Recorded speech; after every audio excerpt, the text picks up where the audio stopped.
नमस्कार, मैं रचना शर्मा। चढ़ती कला टाइम टीवी देख रहे सभी दर्शकों का स्वागत करती हूं। आप देख रहे हैं हरियाणा न्यूज। समाचारों की शुरुआत से पहले एक नजर आज की मुख्य सुर्खियों पर।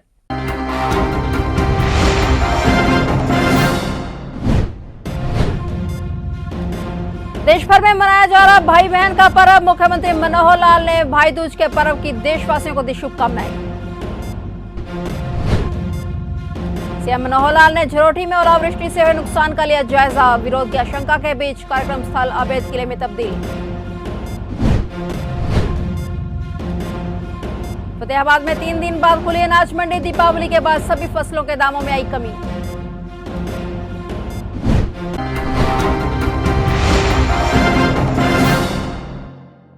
और अब समाचार विस्तार से।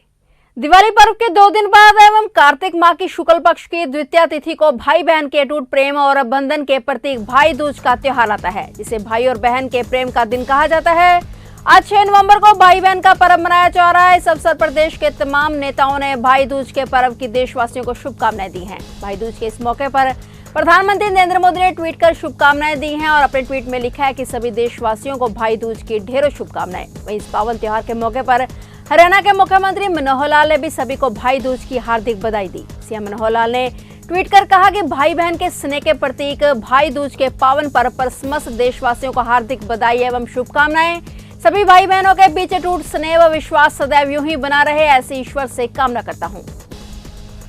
हरियाणा के मुख्यमंत्री मनोहर लाल आज शनिवार को सोनीपत जिले के गांव झरोटी में ओलावृष्टि से हुए नुकसान का जायजा लेने पहुंचे। इसके साथ ही किसानों से मुलाकात भी की। वे किसानों के बुलावे पर यहां पहुंचे। इस दौरान मुख्यमंत्री ने जनसभा को संबोधित किया। भले ही किसान संगठनों ने सीएम के कार्यक्रम का विरोध नहीं करने की बात की है, लेकिन विरोध की आशंका के बीच कार्यक्रम स्थल को अवैध किले के रूप में तब्दील किया गया। चप्पे चप्पे पर पुलिस के जवान तैनात किए गए। जगह जगह पुलिस नाके लगाकर गुजरने वाले वाहनों की चेकिंग भी कर रही है। बता दें कि सीएम मनोहर लाल ने झरोटी गांव में सबसे पहले खेतों में खराब हुई फसलों का जायजा लिया और उसके बाद गांव के बाहर बनाए गए जनसभा स्थल पर पहुंचे। अक्टूबर के अंतिम पखवाड़े में खरगोदा क्षेत्र के दर्जन भर गांवों में जबरदस्त ओलावृष्टि हुई थी। पकी पकाई धान की फसल ओलों से तबाह हो गई थी। किसान उचित मुआवजे के लिए चंडीगढ़ में सीएम से मिले और सीएम खट्टर ने 6 नवंबर को फसलों में हुए नुकसान के आंकलन के लिए गांवों में आने की बात कही थी। किसान मोर्चा की जिला इकाई कई दिन पहले बैठक कर सीएम के आने का विरोध न करने का फैसला ले चुकी है। मसलन जिस सीएम को किसान प्रदेश में कभी नहीं आने देने जा रहे थे, उनके स्वागत के लिए सोनीपत में किसानों द्वारा रेड कारपेट बिछाया गया।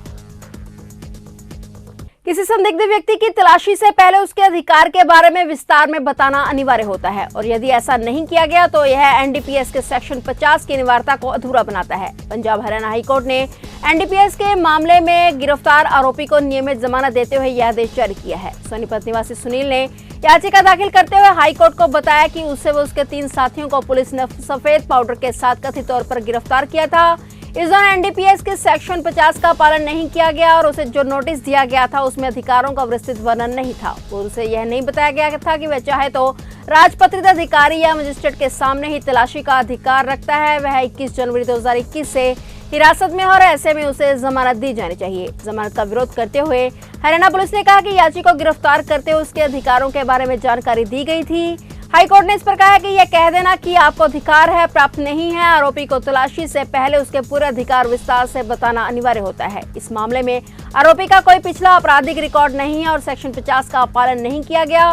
न्यायालय ने इस मामले में स्पष्ट किया कि सेक्शन 50 का पालन करना एनडीपीएस के मामलों में अनिवार्य होता है और ऐसा न करने से आरोपियों के छूटने की संभावना बढ़ जाती है और न्यायालय यह विश्वास करने की तरफ बढ़ता है कि आरोपी निर्दोष हो सकता है।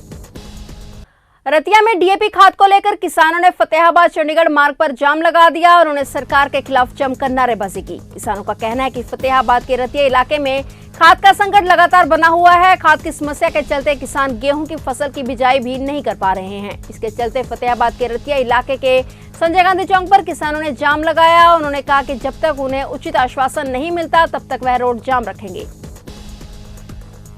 आज रतिया के अंदर जो किसानों को गेहूं उगाने के लिए, जो अपनी फसल उगाने के लिए डीएपी खाद की ज़रूरत है, वो खाद नहीं मिल रही, जिसको सरकारी जो बैंक है, सोसाइटी है, उसके अंदर तो बिल्कुल ही नहीं आई। और जो प्राइवेट दुकानें हैं उनके ऊपर खाद आ रही है, और वो खाद प्राइवेट जो दुकान है वो अपने जो जानकार लोग हैं जिनकी उनके साथ सेटिंग है उनको तो दे रहे हैं, और जो दूसरे लोग हैं उनको लाइनों में लगाकर 10-10 गट्टे देते हैं। और जब आधे लोगों का नंबर निकल जाता है और जो पीछे रह जाते हैं तो उनको बोल देते हैं कि खाद है जो ख़त्म हो रही है। तो लोग परेशान होते हैं, लगातार दूसरे दिन तीसरे दिन लाइनों में लगते हैं।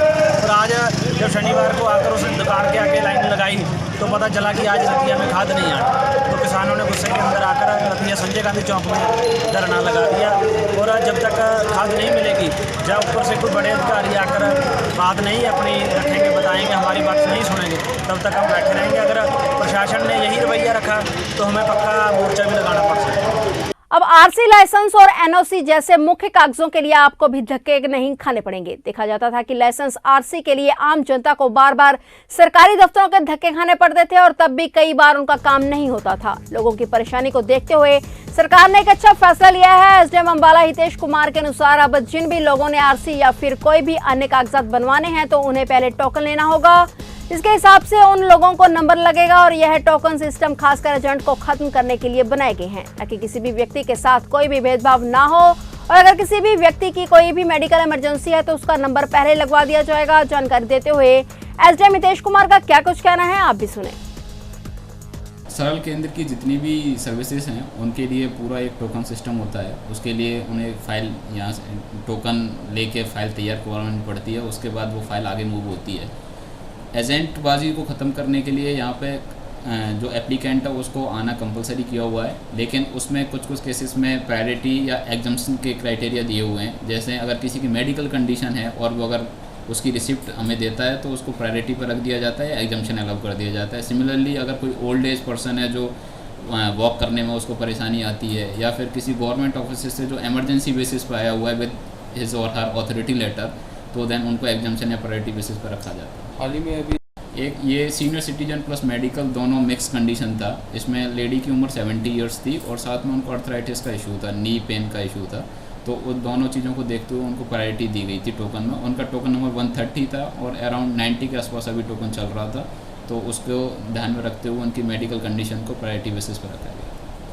भाई दूज के अवसर पर देश भर में भाई बहन का त्योहार आज मनाया जा रहा है और लेकिन दूसरी ओर कुछ बच्चे ऐसे भी हैं जो भाई दूज और दीपावली जैसे त्योहार मनाने से वंचित रह जाते हैं। इसे भाजपा अनुसूचित जाति के प्रदेश महामंत्री अमरनाथ सौदा ने अपने परिवार के साथ करनाल स्थित श्रद्धानंद आश्रम में पहुंचकर अनाथ बच्चों के साथ दीपावली और भाई दूज का त्योहार मनाया। सौदा के परिवार ने बच्चों को फल और मिठाई वितरित करके उनके साथ भी खुशियां साझा की। बच्चों ने भी अमरनाथ सौदा को भी मिठाई खिलाकर दीपावली और भाई दूज की शुभकामनाएं दी। इस मौके पर अमरनाथ सौदा ने बच्चों के उज्जवल भविष्य की कामना की और उन्हें शिक्षा व खेलों के क्षेत्र में आगे बढ़ने के लिए प्रेरित किया।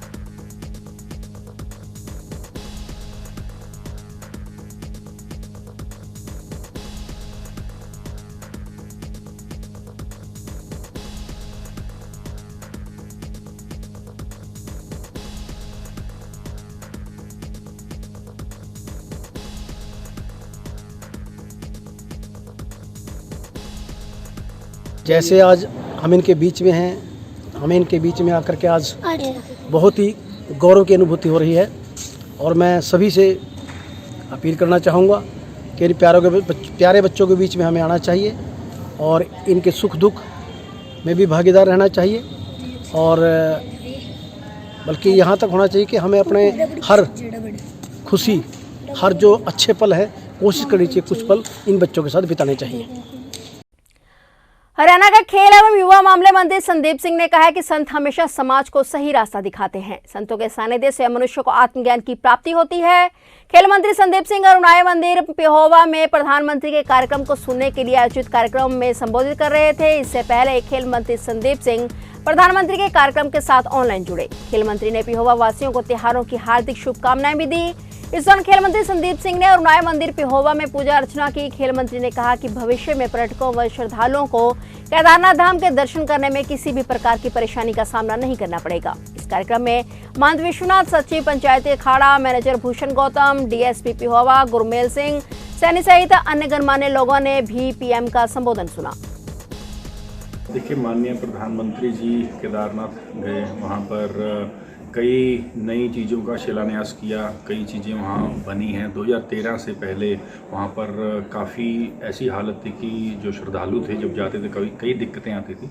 माननीय प्रधानमंत्री जी ने आज भाषण में भी काफ़ी डिटेल में बताया और उन्होंने श्री शंकराचार्य जी की जिसको हम जगत गुरु कहते हैं, उनकी एक मूर्ति की स्थापना की है और उनका भव्य रूप पर वहाँ पर जो केदारनाथ जी के यहाँ काफ़ी चीज़ें, जो चाहे रास्ता देखें चाहे हाल देखें, जो श्रद्धालु जाते हैं उनकी रहने की व्यवस्था के लिए कई चीज़ों का नया शिलान्यास भी किया है। कई रास्ते भी पुराने जो थे उनको बनाया भी गया है, उनको कंप्लीट भी हुआ है। तो मैं पूरे देशवासियों को बधाई देता हूं कि जो केदारनाथ की आज जो हमने लाइव देखा है और कई जगह पर पूरे दुनिया भर में, देश भर में कई जगह पर ये लाइव देखा गया है और मुझे पूर्ण रूप से ये है कि लोग जो है अपनी जो श्रद्धालु हैं जरूर जाएंगे इस वीडियो को देखकर, इस लाइव को देखकर। और साथ साथ दीपावली अभी कल गई है, दीपावली की भी मैं शुभकामनाएं देता हूं।